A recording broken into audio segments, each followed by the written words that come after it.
नमस्कार दोस्तों, एक बार फिर से स्वागत है आपका हमारे YouTube channel welcome to geography. तो आज हम अध्ययन करने वाले हैं वो आपको क्वेश्चनों के बारे में हम बताएंगे। एस्ट्रोनॉमी के क्वेश्चन बताएंगे। ठीक है, एस्ट्रोनॉमी की क्वेश्चन बताएंगे जिसको हिंदी के अंदर कहते हैं खगोल विज्ञान।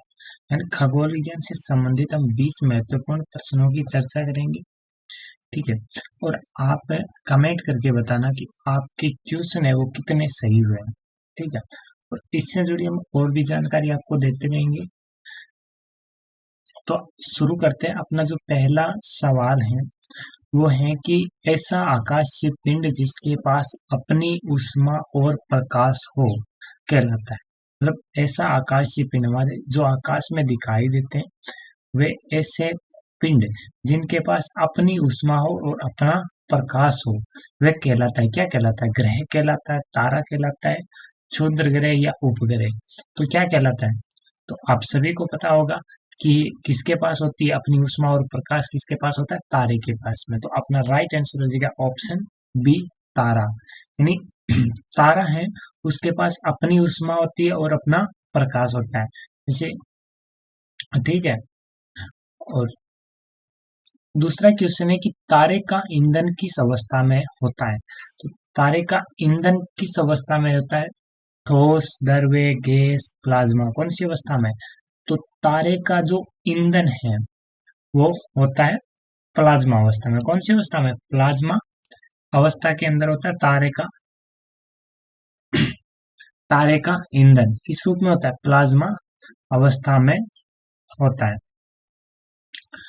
अगला अपना जो सवाल है वो है कि बड़े तारे होते हैं जिनका जो द्रव्यमान है वो सूर्य के द्रव्यमान के 1.44 गुना से ज्यादा होता है। वो बड़े तारे होते हैं। सूर्य के द्रव्यमान के जो 1.44 गुना से बड़े तारे हैं उनको जिनका द्रव्यमान सूर्य के द्रव्यमान के 1.44 गुना से अधिक है तो उनको वो कैसे तारे होते हैं? बड़े तारे के होते हैं। और बड़े तारों का अंत होता है किस रूप में होता है? देखो, ब्लैक होल के रूप में, काला वामन के रूप में, लाल दानव के रूप में, व्हाइट होल के रूप में। तो किस रूप में होता है? इसका अपना जो राइट आंसर है वो हो जाएगा ब्लैक होल के रूप में। किसके रूप में? ब्लैक होल के रूप में। ऑप्शन ए है अपना राइट आंसर हो जाएगा। और ना चौथा सवाल है कि बल्ज क्या है? क्या बल्ज क्या है? तो बल्ज क्या है? बल्ज एक तारा है, आकाश गंगा का केंद्रीय भाग है, सूर्य का आंतरिक भाग है, या एक आकाश गंगा का नाम है। तो क्या है? बल्ज है वो है आकाश गंगा का केंद्रीय भाग। आकाश गंगा के केंद्रीय भाग को क्या कहते हैं? बल्ज कहते हैं। बल्ज के अंदर ही होते हैं सबसे ज्यादा ब्लैक होल भी कहाँ पे होते हैं? बल्ज के अंदर होते हैं। तो आकाश गंगा होती है उसका केंद्रीय भाग को क्या कहते हैं? बल्ज कहते हैं। क्या कहते हैं? बल्ज। पांचवा सवाल है, निम्न में से किस तारे का प्रयोग दिशा ज्ञात करने के लिए किया जाता है? एक ऐसा तारा है जिसका प्रयोग है वो दिशा ज्ञात करने के लिए किया जाता था। मतलब पुराने समय में दिशा, आजकल तो दिशा है वो कंपास के जरिए ज्ञात कर ली जाती है कि उत्तर, दक्षिण, पूर्व, पश्चिम कौन सी, मतलब उत्तर की तरफ। ठीक है, लेकिन पुराने समय में जो लोग हैं वो एक तारे को देखकर दिशा का पता लगाते थे। तो कौन सा तारा है वो? तो वो तारा है ध्रुव तारा। कौन सा? ध्रुव तारा। ठीक है, जिसे दिशा ज्ञात करने वाला तारा भी कहते हैं, दिशा बताने वाला तारा। ठीक है, ध्रुव तारा। तो ये हमेशा उत्तर दिशा में होता है। किस दिशा में होता है? उत्तर दिशा के अंदर होता है। छठा सवाल है कि सूर्य के समीप तारों के समूह जो सबसे नजदीक में सूर्य के सबसे नजदीक तारों का जो समूह उसको क्या कहते हैं? नक्षत्र कहते हैं। क्या? नक्षत्र। इनकी संख्या है कितनी है? तो इनकी संख्या देखो है 27। कितनी है? 27। और भारतीय मनीषियों के अनुसार कितनी है? 28। मतलब भारतीयों ने एक और नक्षत्र की कल्पना की है ना? तो भारत के अनुसार क्या है? 28 है और वैसे कितनी है? 27 है। मान्यता प्राप्त कितनी है? 27 नक्षत्र है ना, तारों का समूह है जिसको नक्षत्र कहते हैं। अगला 7वां सवाल है कि महाविस्फोट यानी बिग बैंग थ्योरी, है ना, बिग बैंग थ्योरी का जो सिद्धांत है या बिग बैंग थ्योरी है वो किस विद्वान ने दी थी, है ना। तो कौन से विद्वान ने, तो वो थे बेल्जियम के पादरी थे जॉर्ज लेमेत्रे। कौन थे? जॉर्ज लेमेत्रे, बेल्जियम के पादरी जॉर्ज जॉर्ज लेमेत्रे ने। ठीक है। अगला सवाल है double star theory. Double star theory के अंदर क्या था कि डबल स्टार थ्योरी के अनुसार एक तारा दो सूर्य के अलावा मतलब सौर मंडल की उत्पत्ति से संबंधित। देखो जो बिग बैंग थ्योरी है वो तो ब्रह्मांड की उत्पत्ति से संबंधित है। बिग बैंग थ्योरी किससे संबंधित है? ब्रह्मांड की उत्पत्ति से संबंधित है। क्योंकि डबल स्टार थ्योरी है वो सौर मंडल की सौर मंडल के सिद्धांत मतलब सौर मंडल का जो निर्माण हुआ है उससे संबंधित है डबल स्टार थ्योरी। इसके अनुसार ये था कि सूर्य के अलावा दो तारे थे। ठीक है। एक तारा भड़क गया और एक तारे के अंदर विस्फोट हुआ और जो उसका ब्लैक होल बना वो दूसरे तारे को भड़का दिया और उसी से क्या बन गए? ग्रह और उपग्रह। ठीक है। तो ये सिद्धांत दिया किसने था? इसके प्रतिपादक कौन है? तो इसके प्रतिपादक कौन है? तो इसका अपना राइट आंसर हो जाएगा ऑप्शन सी, लिलीटन। कौन है? लिलीटन है। सौरमंडल प्रणाली की खोज किसने की थी? आप सभी को पता होगा सौरमंडल प्रणाली की खोज तो। ठीक है। तो किसने की थी? कॉपर निकस ने। किसने की थी? कॉपर निकस ने की थी। सौरमंडल का सबसे बड़ा ग्रह कौन सा है? ठीक है। तो ये हो गया बृहस्पति। आगे बढ़ते हैं। क्षुद्र ग्रह किन ग्रहों के बीच स्थित है? क्षुद्र ग्रह किन ग्रहों के बीच स्थित है? शुक्र और मंगल, अरुण और वरुण, मंगल और बृहस्पति, बृहस्पति और शनि। तो किसमें? मंगल और शुक्र और मंगल के बीच में नहीं है। अरुण और वरुण के बीच में नहीं है। मंगल और बृहस्पति के बीच में। तो अपना राइट आंसर आ जाएगा ऑप्शन सी, मंगल और बृहस्पति के बीच के अंदर घूमता है क्षुद्र ग्रह। ठीक है। सौरमंडल का सबसे ठंडा ग्रह कौन सा है? सौरमंडल का सबसे ठंडा ग्रह कौन सा है? तो अब इसका राइट आंसर हो जाएगा अरुण। ठीक है। सौरमंडल का सबसे ठंडा ग्रह तो हो गया अरुण और सौरमंडल का सबसे गर्म ग्रह है वो है कौन सा है? सौरमंडल का सबसे गर्म ग्रह है शुक्र। कौन सा है? शुक्र। सौरमंडल का सबसे ठंडा ग्रह तो हो गया अरुण और सौरमंडल का सबसे गर्म ग्रह है शुक्र। ठीक है। कौन सा है? शुक्र। अगला सवाल है कि सबसे चमकीला तारा कौन सा है? तो सबसे चमकीला तारा प्रोक्सिमा सेंचुरी, ये तो सूर्य के सबसे नजदीक तारा है। ठीक है। सेरेस, ये सबसे चमकीला क्षुद्र ग्रह है। ध्रुव तारा को दिशा बताने वाला तारा। ठीक है। वो तो अपना राइट आंसर हो जाएगा साइरस। कौन सा हो गया? साइरस।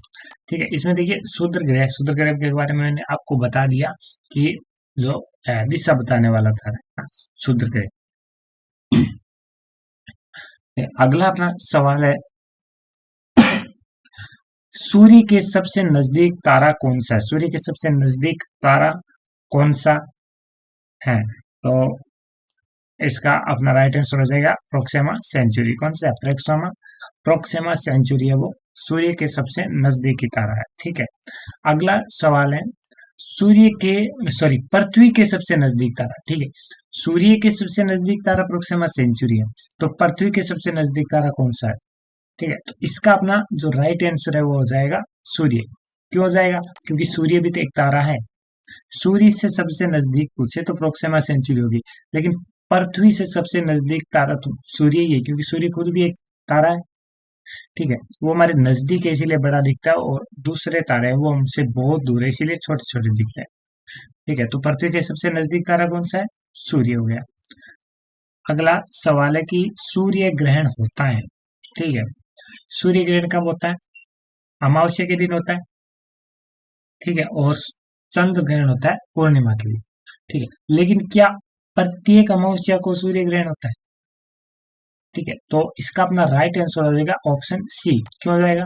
क्योंकि ए ऑप्शन के अंदर है प्रत्येक अमावस्या को, लेकिन हर अमावस्या को सूर्य ग्रहण नहीं होता है। ठीक है। केवल किसी किसी अमावस्या को होता है, हर अमावस्या को नहीं होता है। ठीक है। तो और हम आगे बढ़ते हैं।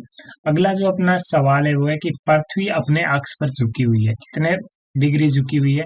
तो 23.5 डिग्री झुकी हुई है। अपने अक्ष पर कितनी झुकी हुई है? 23.5 डिग्री। और तल से अगर पूछे, अगर ऐसा पूछे अक्ष से तो हो गई 23.5 डिग्री, ठीक है। और तल से कितनी झुकी हुई है, तो तल से 66.5 डिग्री झुकी हुई है ना। तल से कितनी तल से कितने डिग्री का कोण बनता है, 66.5 डिग्री का, और अक्ष से बनता है 23.5 डिग्री का। अगला सवाल है, निम्न में से किस ग्रह पर जीवन की संभावना है, ठीक है। तो कौन सा ग्रह है जिस पर जीवन की संभावना है, ठीक है। एकमात्र सौरमंडल का एकमात्र ग्रह जिस पर जीवन की संभावना है, मतलब पृथ्वी पर तो संभावना नहीं है क्योंकि इस पर तो हम रह ही रहे हैं, ठीक है। इस पर तो जीवन है, अभी जीवन है, हम रह रहे हैं पृथ्वी पर, लेकिन इसमें पूछा हुआ है कि जीवन की संभावना है, ठीक है।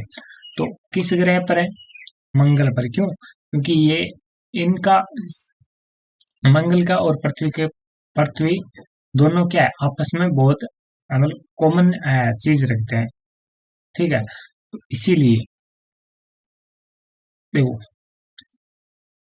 पृथ्वी झुकी हुई है अपने अक्ष से 23.5 डिग्री, जबकि मंगल है वो 25 डिग्री झुका हुआ है। कितना डिग्री, 25 डिग्री। और अगला अपना सवाल है सेकंड लास्ट, कि भोर या सांझ का तारा कहलाता है, ठीक है। भोर या सांझ का तारा किसे कहते हैं, भोर या सांझ का तारा किसे कहते हैं, मंगल ग्रह, चंद्रमा, शुक्र ग्रह, शनि ग्रह, तो किसको कहते हैं, तो शुक्र को कहते हैं। किसको, शुक्र और बुध ग्रह, शुक्र और बुध ग्रह को कहा जाता है भोर या सांझ का तारा, ठीक है। अगला अपना लास्ट, आज का लास्ट सवाल है कि किस ग्रह को वैक्यूम क्लीनर कहा जाता है, ठीक है। वैक्यूम क्लीनर किस ग्रह को कहा जाता है, बृहस्पति, मंगल, शनि, पृथ्वी। वैक्यूम क्लीनर का क्या मतलब होता है कि खींच के रखना, ठीक है। वैक्यूम क्लीनर का मतलब क्या होता है, खींच के रखना।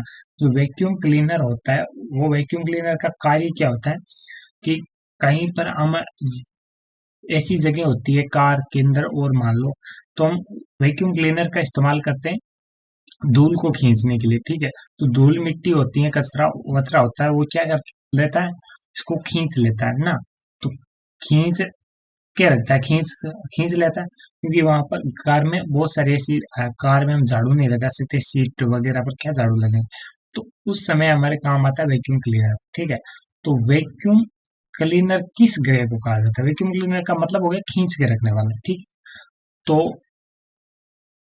बृहस्पति को क्यों कहा जाता है, क्योंकि शुद्ध ग्रह पाए जाते हैं बृहस्पति और मंगल के बीच में, ठीक है।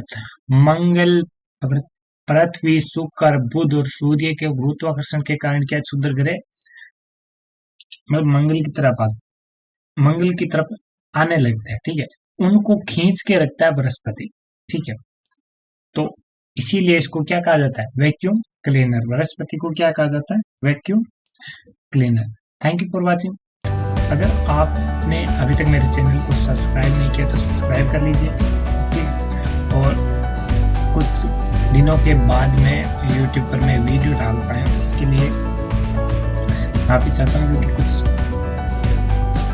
काम में उलझन के कारण ऐसा हो जाता है, ठीक है।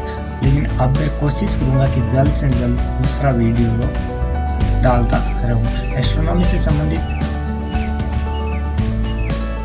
और भी आपको अगर जानकारी चाहिए, मैं क्वेश्चनों के माध्यम से एक और वीडियो एस्ट्रोनॉमी पर बनाने की कोशिश करूँगा, ठीक है। तो धन्यवाद, थैंक यू फॉर वॉचिंग।